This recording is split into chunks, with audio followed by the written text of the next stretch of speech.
the spray paint. What do you think I've been carrying around this bag for? There's no handles on the door. That's creepy. Yeah, have fun dying. Hello, I'm Rhys James, and you're watching After School Special. Today, I'm here with Kade Kompkoff. Hi, Kade. Hello. Do you want to introduce yourself and your film? I'm Kade Kompkoff, and my film is Proscenium. Unsure how to say the word. Yeah. Yeah, it's okay, it's okay. Yeah. So a stop-motion felt puppet film is kind of like an unheard of thing for Alaska teens. Where did this idea come to you? It was a dream that I had, and that's what I love, making stories out of my dreams, and Kegan and I kind of just workshopped it together to make it into a more coherent story, because the dream obviously doesn't have a coherent story, but it's just like the worst nightmare I had as a kid was watching a bunch of, I was led into a house by this tall woman and then just watching a bunch of people die in different ways, so we made that into a story. Yeah. We tried to. And what draws you to the medium of stop motion? I just want to make what is in my head, and I can't do that. I don't have the resources and the money to do that live action, so I just wanted to build it myself. Awesome. Exactly as it was in my head. So stop motion and live action films are very different. I believe you have made some live action films before. Yeah. Can you describe the process, the difference in the processes between the two kinds of film? Working live action obviously is working with a lot more people. Like me and Kegan kind of did the stop motion thing by ourselves, and we didn't have to work with actors that much. Like we had to for voices, but it was a lot easier to, I could just work at 2 in the morning if I wanted to. I could do it whenever, which was really nice for me. And I'm also scared of people, so I like it better. It's okay. You seem very comfortable, not even scared at all. Thank you, I'm terrified. Okay, and so I talked a little bit with some of our mentors, and they're curious how lighting works within the stop motion medium, and maybe the differences between that and live action. It's actually not different at all. You still have the same, you try to do the same 3-point lighting. That was actually my worst point. Kegan did all the lighting. I was so bad at it, but it's basically the same thing, the 3-point lighting, and if you did the same thing for shadows, yeah, it's the same. Okay. Yeah. And how did you manage to keep that all consistent, moving all the different pieces and, It was really hard. Yeah. Yeah, it was very difficult, and there are points where I'm like, oh, I did the lighting for that one. It's it does not look the same as we did last time because I did it. But yeah, it's okay. It looks great. Thank you. Yeah. So we see you guys used a variety of different materials and kind of you used popsicle sticks, I presume, or something? No. Not once. Okay. That's okay. Yeah, I'm just making things up. Was there a favorite kind of material you used, or one that was particularly difficult to work with? Difficult? I mean, cardboard is amazing. You can make anything out of cardboard. I love using cardboard to build things. And also balsa wood is really, really nice.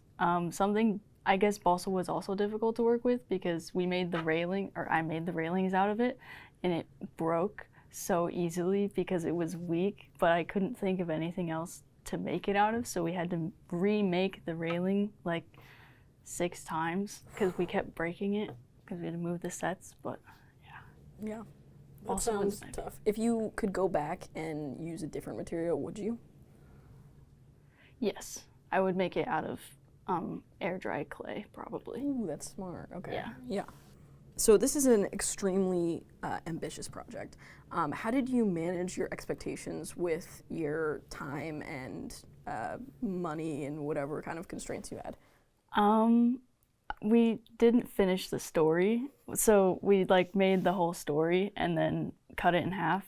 So that's not the entire thing we made in our heads, but and then I'm very determined, so I was like, I'm gonna make 9 sets. I'm just gonna do it. And then I did it and kind of sacrificed, calculus, whatever. I focused on it mostly. because I didn't want to manage my expectations. Yes. Okay, that makes sense. I mean, it looks like a dream, you know? It's like pretty surreal. So you worked with a cast of about 6 high schoolers. How was that process directing voice actors who had never done that before? Well, I guess maybe Keegan's done it before, but I had never done that before, so I kind of just pictured what was in my head and then tried to convey it to the people. But I just tried to do that. I don't know if it's the right way, but Yeah, I mean, I had fun. It was, you know, I think you guys gave pretty good direction. So during that process, did you guys do the voice recording and then animation, or animation then recording? How did that go? we did the voice recording and then the animation because we thought it would be too difficult for us to try and do the without it. Yeah. So we if we did the mouth shape wrong for the sound, then we would redo it. And I think it would have been a lot harder for people to match it and us to animate it without any sound. Why are we doing this again? Why? Getting cold feet? Well, yeah, we have no idea who lives here. Hey, if you can't handle it, then maybe you shouldn't have called me a coward. Are you kidding? The horror movie? That's what this is about? Dude, you got scared and it made fun of you. That was it. You don't always have to win, you know? You could just take a joke. With so many characters, it can be pretty hard to show difference in personalities and, you know, kind of characterize your people. How did you guys manage writing dialogue and different things like that? I think we kind of tried to convey it, through dialogue, and we tried to fully flesh out the characters before we wrote the dialogue. So we could be like, oh, River would say this here because River is arrogant and stuff like that. Yeah. Okay, that makes sense. So your characters face many challenges and riddles.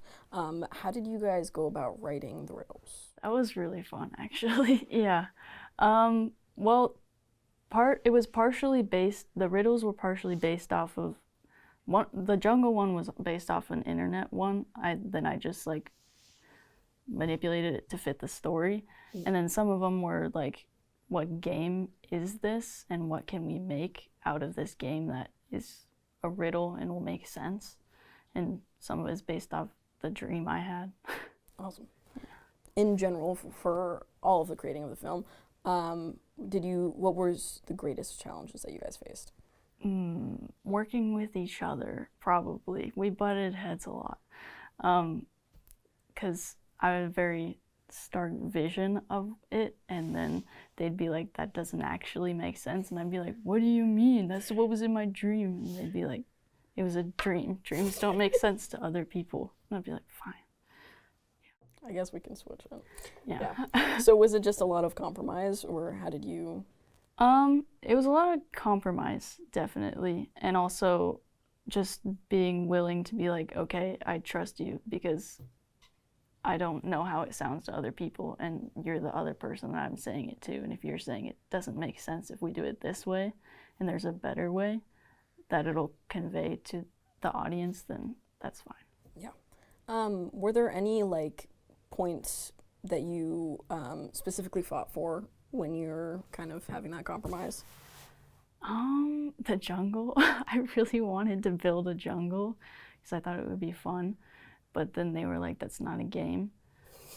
And so, yeah. Yeah. Well, I mean, it looks really awesome. So, can you tell us a little bit about what's next for you?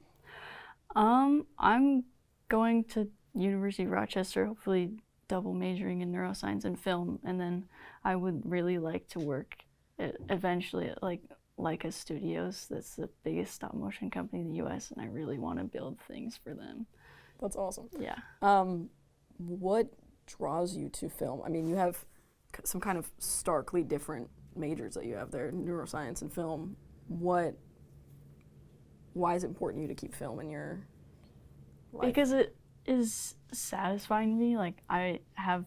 For me, communication, talking is very hard for me to convey what's in my head, which was also another sticking point with us because I couldn't say it. I was just I'm just gonna build it and then you can see it. It's very hard for me to communicate what's in my head to other people, and I would love to I love showing people what's in my head instead of just saying it. Do you have any projects that you plan to show us what's in your head next? Yeah, I'm gonna make, nobody steal this. I'm building, it's, oh my god, for the words. It's a moose who's doing human taxidermy, and I'm building a set that's like taxidermy, but humans, and it's like scenes on, it's the moose going through, I've studied a lot of taxidermy recently, a moose going through the motions of taxidermy, but on a human, because I think it's a little bit inhumane, and I want to show people like, oh, if it was animals doing this to us, you would hate it. Yeah. So it's a really cool message. Awesome. Thank you for coming and talking to me. thank you. Sweet.